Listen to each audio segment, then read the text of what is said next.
भारत हा विविधतेने नटलेला देश आहे किंवा अनेक जाती धर्माची लोक इथं आहेत. पण हल्लीकडे चित्र बघितलं तर जाती-जातींमध्ये भांडणं चालू आहेत. तर हे रोखण्यासाठी काय तुमच्याकडून काय सल्ला येईल की मला तर असं वाटतंय की महापुरुषांनाच आपण जातीत बांधायला लागलो. बरोबर. म्हणजे डॉक्टर बाबासाहेब आंबेडकर हे बौद्धांचे, शिवाजी महाराज हे मराठ्यांचे, महात्मा हो. फुले हे माळ्यांचे. हं, हं, हं. ही जी आपली भूमिका आहे, याचा हं. अर्थ आपण त्यांना जातीत बांधून किंवा धर्मात बांधून छोटं करतो आहोत. बरोबर. महापुरुषांना छोटं करणं म्हणजे जातीत बांधणं असा अर्थ निघतो. पण महापुरुष हे राष्ट्राचे असतात, म्हणून ते राष्ट्रीय स्मारक घोषित होतात. बरोबर. त्यांच्या राष्ट्रीय ग्रंथ तयार होतात, राष्ट्रीय स्मारक ग्रंथ तयार होतात.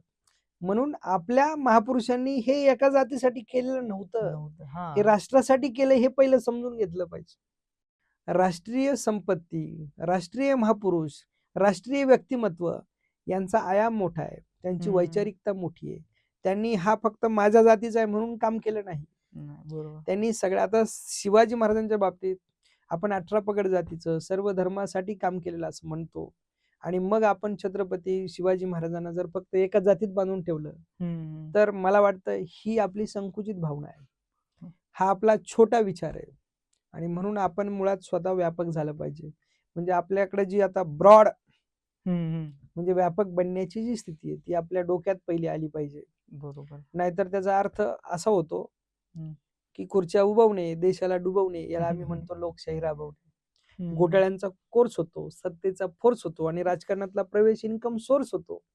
एवढ्या पद्धतीने जर आपण वागत राहिलो तर महापुरुषांच्या विचारांपर्यंत आपण कधी पोहोचतच नाही.